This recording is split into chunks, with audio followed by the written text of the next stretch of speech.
please help me give a big warm welcome to Jaymin and Patel.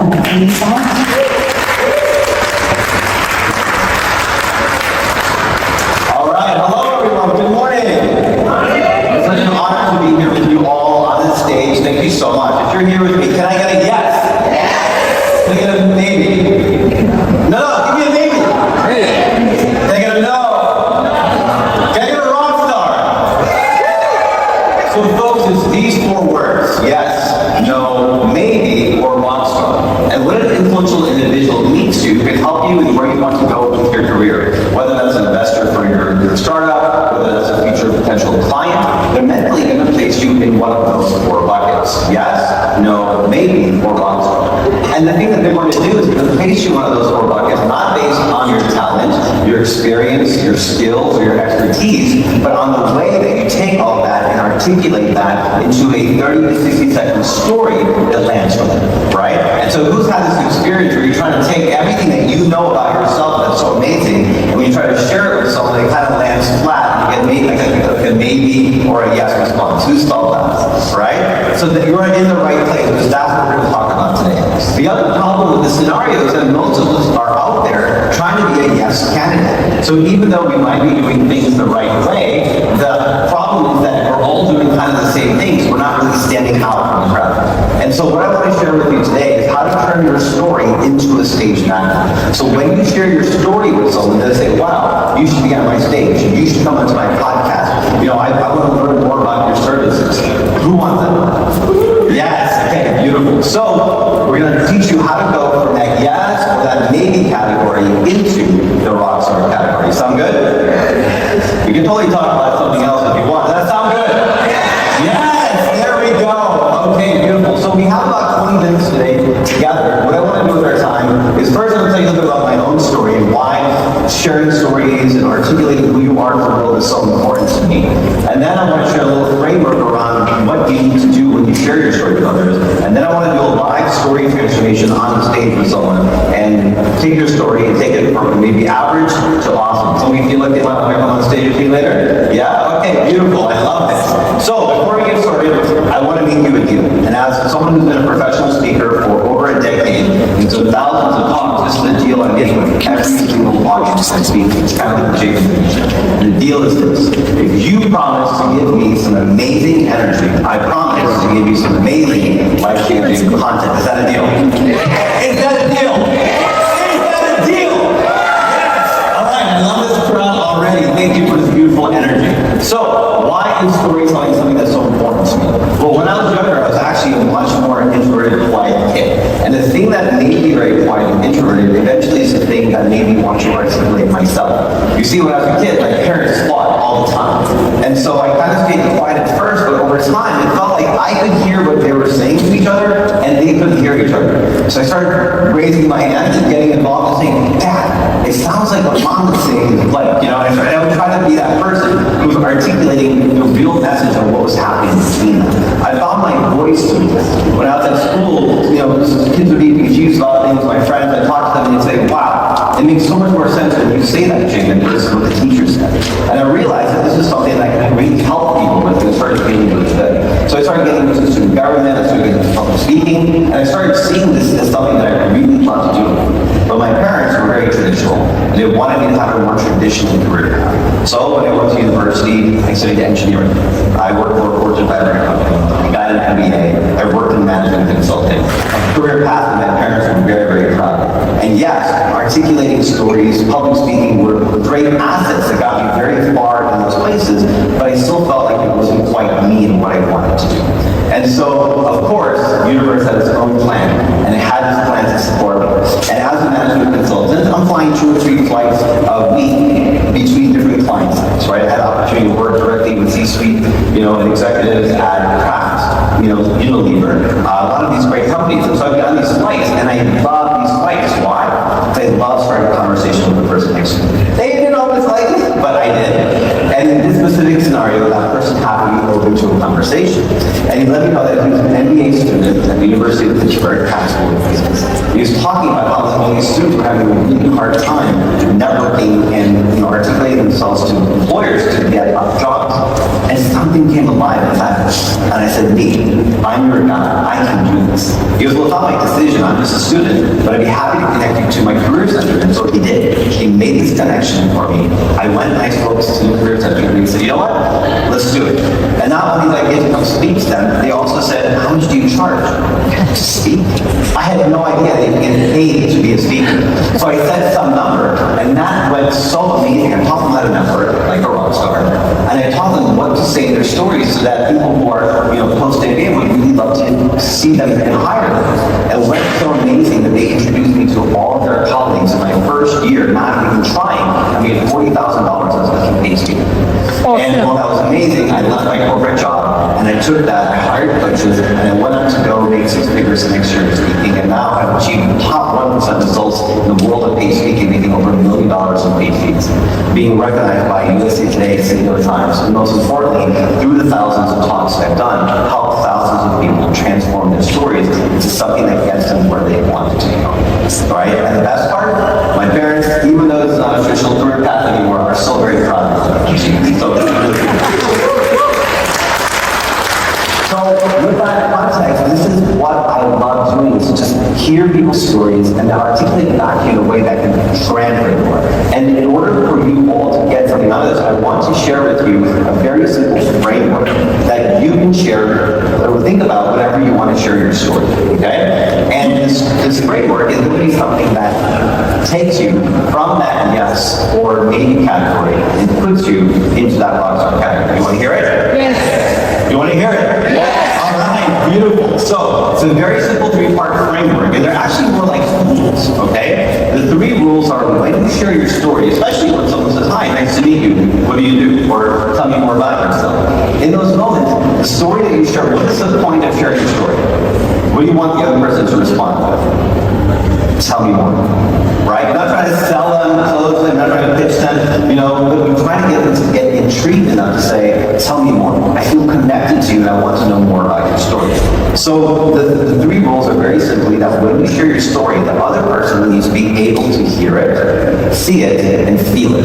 I'm going to go into examples of what these 3 mean, okay? So number 1, when I talk to someone, I talk to a lot of folks here, right? And I know that every person here, because it's Mindvalley, they already have the talent, the skills, and expertise and the experience.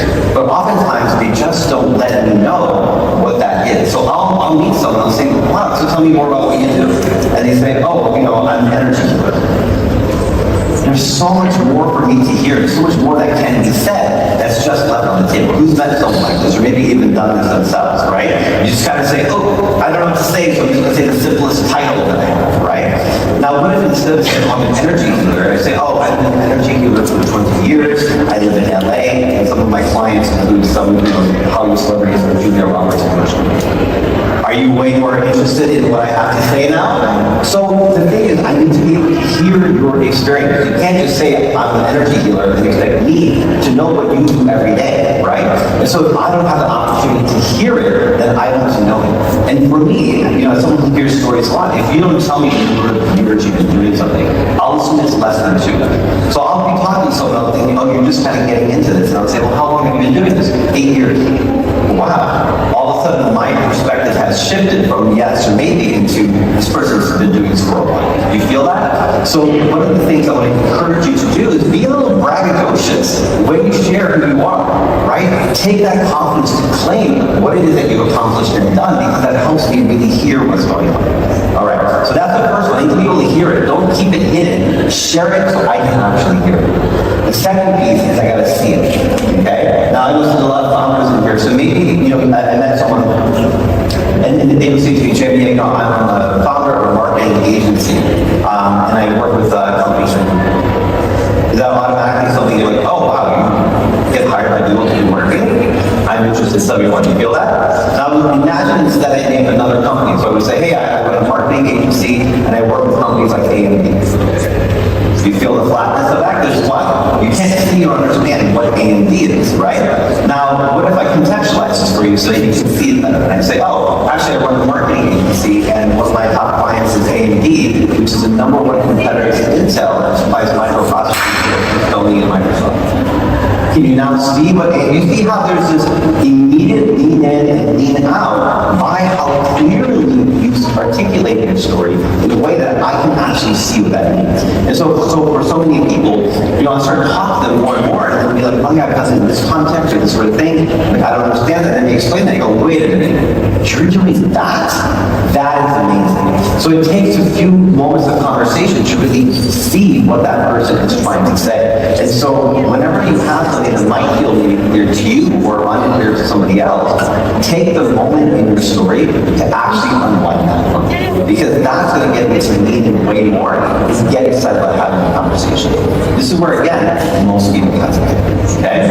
And then the third part is feelings. Okay? So when you tell your story, how many of you have talked to someone and they just kind of list out their list? Right? Like, boo, boo, boo, boo, boo, boo, boo, boo. But there's no feelings, there's no story, there's no time yet. Right? How many of you, when you heard my story, could see that little kid who had his parents fighting and wanted to help him do something? Right? How many of you could feel when I was on the plane and a feeling of life just came up and I said, me, I'm your person? Right? And so when you see someone again, you're not maybe going to remember that they were for AA and D, the number one, competitors in blah, blah, blah. You can remember the feeling that they gave you through their story. And so for most people, they don't know how to link all of the various things that they've done together into one specific narrative. And this is the thing that I want to share with you today. Now, how many of you have heard this saying or believe in this saying that knowledge is power? Have you heard this? Yeah, believe in this. So I absolutely wholeheartedly disagree with this statement, right? Knowledge is power, but truly it's the implementation of knowledge that is power. So I want to implement what I'm teaching you right now into a life story of transformation. So if someone wants to come join me on stage to do this. Yeah, everyone's pointing at you. Come up, my dear. How are you? What's your name? Antoinette, come on up. Can we get a mic for Antoinette? Give her a round of applause. All right, Antoinette, thank you so much for being out here. Now, folks, it takes a lot of confidence to get here. But please show her some love. So we're going to do a quick thing where I'm going to introduce myself and introduce yourself, and I'm going to ask you a question. Tell me more about yourself. And I want you to give like a 30 to 60 second narrative around who you are, and then we'll workshop that to make it from good to great. Sound good? Okay, and what does not matter right now is what you share in this moment. What does matter is what we turn that into so you can start sharing it every time you network. Sound good? Yeah. All right, so hi, I'm Jaymin. Hi, I'm Antoinette. Tell me more about yourself. So I work as a coach to professional women who are trying to overcome stress and overwhelm. And so what they pretty much struggle with every day, what I'm helping them to do is figure out how they can feel more safe, how they can feel like they can maintain their success without giving up all of their freedom and free time. Okay, give a round of applause. Let me ask you something. First and foremost, how many years have you been doing this? How long have you been doing this? About 5 years. 5 years, okay? Right, so by leaving it out, I'm thinking less than 2, so automatically you're more than double, right? How many women would you say you supported in this time? Either speaking, or coaching, or your podcast? 20. 20 women, okay? And in your process, why is that so important to you? Out of all the things you help them do, why help them with this overwhelm and stress? Great question. So I think it's because I've worked in corporate for a long time, so 15 years. Okay. And I've seen this over and over again. Very capable women, they're working really hard, they're working 10-hour days and they're going home, they have children, or maybe they're a caregiver. So at the end of the day, I hear a lot of times, because I'm always the person people vent to, and I hear constantly like, God, I don't have any time for myself, I wish I could go do that workout, I wish I could have, a vacation or different things like that. Got it, okay. Yeah. And so people started opening them to you, and vent to you, Yeah. and then did you have the natural skill sets, or did you go find them, and then become this person who could help them, or was it like a natural movement? Yeah, I think it's better. So I've always been kind of, I think, empathetic, and I usually have good tips to get that. Yeah. But then also I spend a lot of time in the personal development space, so I'll send them places or I'll read articles and stuff to go back. Great. So can I give you your story back to you now? Yeah. Okay. So if you can ask me, tell me more about you. Right, tell me more about you. Sure. So I am a women's coach that helps women work through overwhelm. And for me, I've spent 15 years in the corporate world feeling the same things. And all the women around me started coming to me. I became the safest place for them to start venting and sharing what was going on for them. And being someone who's naturally empathetic, I started helping them and I started learning personal development, gaining all these skill sets. And I realized about 5 years ago, I need to be doing this full time and working with women. So for the last 5 years, I have a practice where I specifically work with women to help them create time for themselves and the things that they love. Because that's changed my life, and I want to change their lives too.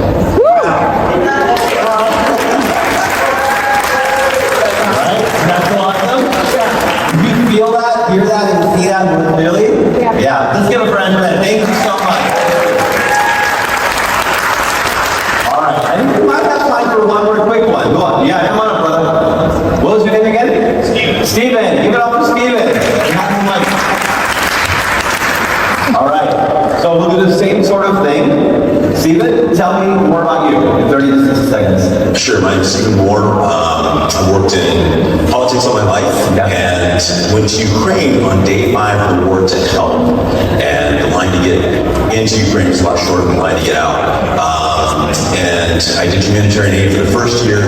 And what I noticed is that Americans, European policymakers, opinion leaders were not getting good information about what's happening there. So now what I do is I take first-hand information from Ukraine, from the front, and bring it back to U.S. policymakers, opinion leaders, and European and policymakers as well. Okay? Try to make a difference in what's going on there. Love this. Round of applause. I love it. So let me ask you a couple questions. Sure. Here. You said I worked in politics for many years. Yeah. So what does that mean? So like as an example, I worked for 7 years as a chief of staff to a member of leadership of the U.S. Congress. Okay. Okay. Beautiful. And why Ukraine specifically? Well, I was working at an AI company in America, and for about 2.5 years, I had about 500 Ukrainian employees. And I left that firm January 31st, 2022. 3 weeks later, the Russians invaded Ukraine. And like all my Ukrainian friends were saying things to me like, they're bombing Kyiv, I don't know what to do. Yeah. And meanwhile, I was kind of thinking like, what should I do with the rest of the winter? Ski in the Alps or ski in the Rockies? And so I figured my decision to go skiing would not age well. And so I went to Ukraine to go. You felt compelled. Yeah, I have a bunch of Ukrainian friends that needed my help. Yeah. And did you have a sense of what was happening there beforehand, or once you got there, you realized there's a big gap and you need to fill it by getting this information out to the right people? I had to get there. And when I got there, I recognized, in the first year, it wasn't too bad. It's a humanitarian aid that needed. But then just, you might be surprised when the news media is not telling you everything you need to know. Yeah. And so I recognized that, and I went back there to go like, yeah. Perfect. So you have this beautiful story, but there's not really like is it like what would you want from someone to tell your story to? Like, do you want them to come to you and Ukraine? Yeah. You want, So, for me, I'm fundraising all the time. Perfect. We're 501c3, so Great. I'm always looking for help with that. Okay, so now let's tie this whole thing together. Yeah. Just give me a moment to think about how we do this and say, okay, you ready for the story? I'm in, man. Okay, you guys ready for the story? All right, so ask me, what do you do? What do you do, man? I live in a war zone.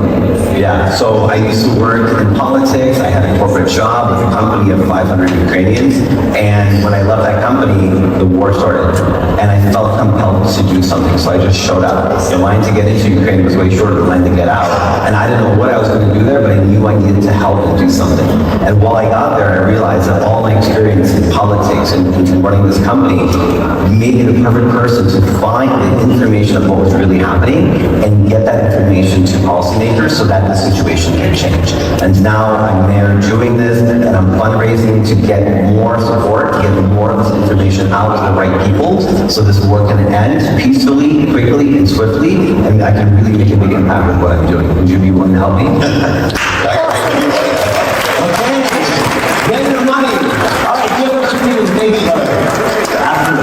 Now, how many of you felt that by watching these two story transformations and how I applied the framework, something in your own story can shift? Who felt that? Yeah, great, okay. Beautiful, I love these hand raised. So, I got a minute here left, but I just want to say a couple things as I close. Number one, if you raise your hand, if you got something out of this, number one, I'd love if you can go into the app and rate the talk, right? As a speaker, that's really important to come back and be able to do more of this. So if you have your hand raised, please reach into your phone. Not the Finder Minds app, the Mindvalley app. Please give that a 5-star rating if you feel that's true for you. And what I want you to think about as you think about your story is getting people more information, more of an open open window into your heart and your soul is going to be the thing that gets people to support you. So if you're holding back and you're hiding, I want you to see how these stories open up and get people to lean in more. So whatever reason it is that you're here in this room today, right? Whatever reason it is that you came to Mindvalley, that you woke up this morning and came into this room to see me speak, it is my hope that whatever I share today will encourage you to no longer move the world as a yes or a maybe, but instead to go out there and be rock stars. Thank you so much. Thank you.